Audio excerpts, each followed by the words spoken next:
You're looking live as at mourners gather at the site of Hamas' brutal massacre on the Nova Music Festival 2 years ago during the horrific October the 7th attack in Israel, where over 1,200 were murdered. And despite Israel agreeing to a peace deal, all 20 points that would end the war in Gaza, thousands across the globe are protesting Israel, the Jewish state. Mark Levin is the host of Life, Liberty, and Levin, and he joins us now. Mark, thank you for being with us. I know it's a tough day for everyone around the world, or should be at least, but especially for you, because Israel holds a special place in your heart. I'm so sorry for what went on and for all of our Jewish friends. But now we're finding out within our lifetime, and National Students for Justice in Palestine, these two groups are organizing rallies, Mark. Here in New York City, there's going to be one in Sydney at the Opera House. What's your reaction? Anti-Israel protests. My reaction is this.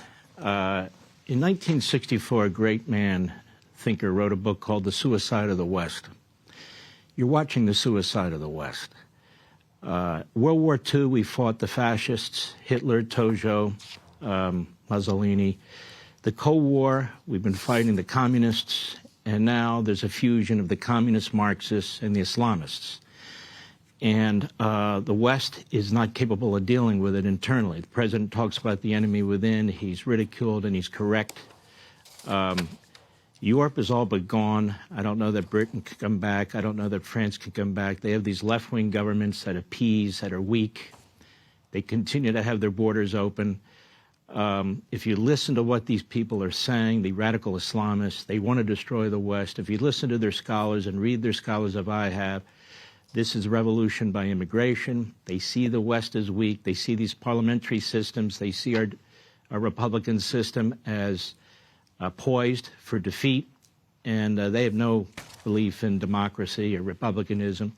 That's why Israel is the only democracy in the entire Middle East. Hundreds of millions of Arabs and Muslims, and there's one democracy, and it's called Israel.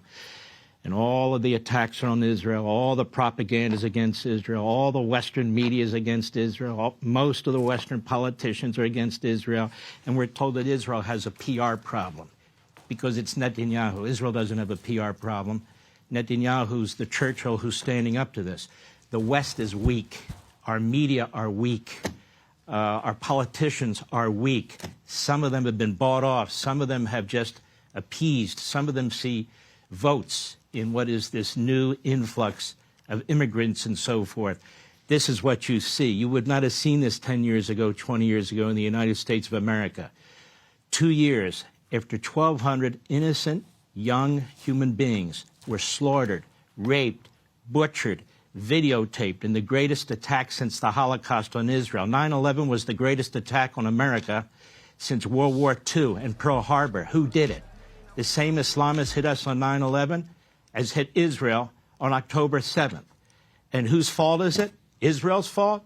I mean, this shows you a sickness and a weakness in the West. And it is very important that we get the hostages out. But it's also important that Hamas is destroyed, because they will come back again. It is an ideology that doesn't die. This is out of the 7th century. These are primitives. These are barbarians. It is a bloodlust. The more torture, the more starvation, the more people they kill, the happier they are, the more successful they are. That's the ideology. The West doesn't understand the ideology, or people in the West don't want to deal with it. Our diplomats, for the most part, don't understand the ideology. They're looking, I need a deal today, I need a deal next month, I need a deal this. That's fine. But if Hamas comes out and survives after all of this, then they've won. And that's the way they view it. And unfortunately, I agree with that. Now, let us look at this. The fact of the matter is you have 1,152 Israeli soldiers that have died in this war. That's the equivalent of 40,000 American soldiers.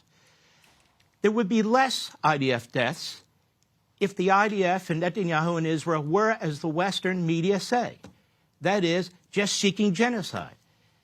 That war in Gaza would be over in less than a month if the Israelis used the firepower they have in Gaza. But it doesn't matter. We still have news sites, including Israeli news sites, American news sites, who continue to talk about the casualty numbers that are fed to them from Hamas. No matter how many experts from the Wharton School and others say it's not possible what they're talking about, the death of children and the death of women. It doesn't matter. They keep pushing it because they push an agenda. It doesn't matter that the New York Times used phony photos on the front page of its newspaper. You know, during the Holocaust, we had black and white films, largely thanks to Eisenhower, who said, I want you to get your TV crews in there, and I want these so people see what happened. We have film after film after film. People can see it online. You don't have that in Gaza. Instead, you have phony pictures. Instead, you have propaganda coming from Hamas. Hamas that uses its hospitals, its mosques, that slaughters its own people. I mean, truthfully, we have 250 hostages taken. It's crucial that we get back those who are alive and the bodies of those who have been killed, because in the Jewish faith, it is important to get the body back. There's a belief in the Jewish faith that the body and earth, in many ways, are one. That's why it's crucially important. But that said, you now have, and I'm looking at the updated number again, 1,152 Israeli soldiers who have died. These are citizen soldiers, 40% of whom are under the age of 21. That's the equivalent in the United States. It's a nation of 9 million people, of 35,000 to 40,000 soldiers. And I would ask my fellow Americans this question. If the drug cartels came across our border in Texas and slaughtered 35,000 to 40,000 people in 5 hours, took pictures of it, took movies of it, the raping, the pillaging, the decapitating of babies, and then on the way out, they grab another 10,000 as hostages and secrete them somewhere in Mexico. What the hell would we do about that? Would we say 2 years is too long? Would we care what the international press has to say? Would we care what these Islamist imams in Dearborn, Michigan have to say? Would we care? No. You have an Israeli army that has their enemy finally surrounded after being pulled back by the Biden administration. You've had these spurts and starts on negotiations, mostly as a result of the international community. They've now surrounded the enemy in the city of Gaza. And what are they told to do? When Berlin was surrounded, what did we do? What did we do during World War II? When the Japanese wouldn't surrender unconditionally, we didn't continue to negotiate with them, did we? We had to destroy them. You can't win a war if you don't destroy the enemy. We talk about forever wars. Well, they'd like to end it. Hamas is surrounded, and Hamas is now negotiating. Negotiating for what? Effectively, it's survival. The Israelis could finish them off. People say, this got to get over. The pictures are too much. The PR is bad. This is why I don't think we could win World War II today with the kind of people in diplomacy around the West and so forth. They'd be showing the pictures of Dresden. They'd be showing the pictures of the Battle of the Bulge, how horrific it was. They'd be talking about all the civilian deaths and so forth and so on. I don't think we could win World War II today with the psychology and the mentality. And here's the thing. We're not losing anybody. We're here in the United States observing what's taking place. And we're saying, this can't go on much longer. Shouldn't the Israelis decide what needs to be done to survive? They are surrounded. This is a tiny country the size of New Jersey with a population of a small to mid-sized state in the United States. Mm-hmm. They've defeated Hezbollah. They're trying to defeat Hamas. They've defeated Iran primarily. They're still fighting the Houthis.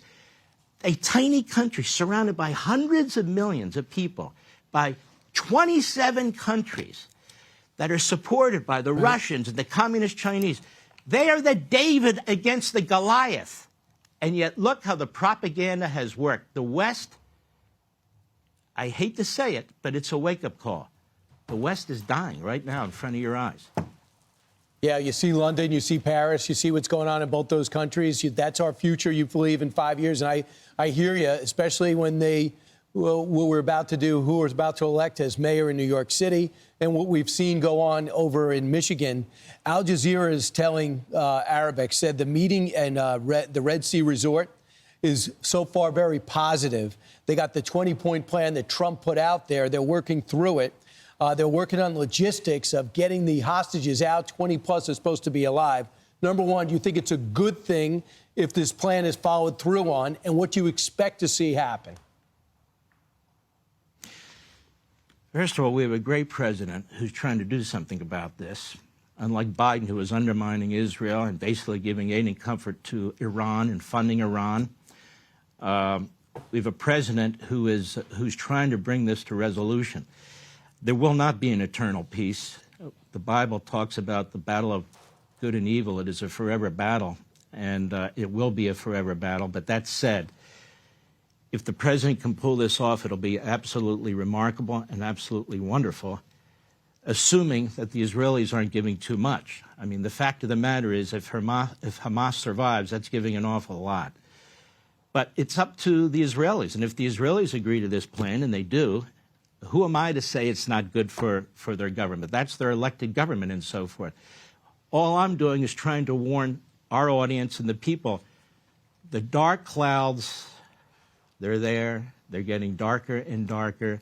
You asked me, Brian, how could it be on this day that people are literally protesting on behalf of the terrorists and against a small democracy and the Jews? And it's in every capital in the West. It's in our own country in New York, and it is a poison. It is a gut cancer, and it is spreading. The only one who's fighting this in the West is Donald Trump.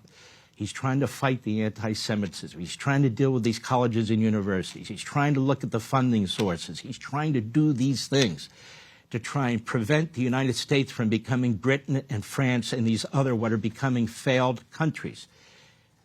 No country survives in perpetuity. Where's Athens? Where's Rome? In fact, ironically, the only people who have survived so far are the Jews. They defeated the Persians, the Babylonians, the Persians. They out-survived them, I should say. They out-survived the Romans. They out-survived the Third Reich. They will survive this too. But this is why these are warrior people. They come out of the cafes. They come out of the law offices. They come out of their taxis because they know this isn't a battle. This is survival. And that's what it is. So I personally want to thank President Trump, who understands all this, who keeps reminding people, remember October 7th, even against some of his advisors and some of the diplomats and these Western leaders who talk about a two-state solution. They're destroying their own countries, and yet they're telling Israel what Israel needs to do. Israel's best policy is to ignore them, and that's what it's trying to do. And Israel's best friend is Donald Trump. I'm telling you now, if it wasn't for Donald Trump, if it had been Kamala Harris or somebody like that, Israel will be in much, much more dire consequences. As a matter of fact, the United States would be in much, much more dire consequences. The border would still be open. We'd still be importing these people and other people into the country who refuse to assimilate into our society. These are people, you know, Donald Trump uses this phrase, the enemy within. Do you know who else used that phrase? Great men of the past. Abraham Lincoln talked about the enemy within. When you have an enemy within, and you say we have an enemy within, our press starts attacking you as some kind of a fascist. There is an enemy within. The Democrat Party has changed. It's not just policy disputes.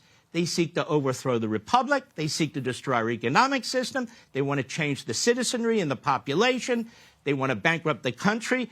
These are not policy disputes anymore with the Democrat Party. These are fundamental battles over the survivability of the United States. Trump gets it. 100%. And he's trying to do the best he can in our country, in the Middle East, and with Europe. Well said. We're going to catch you this weekend, 8 o'clock.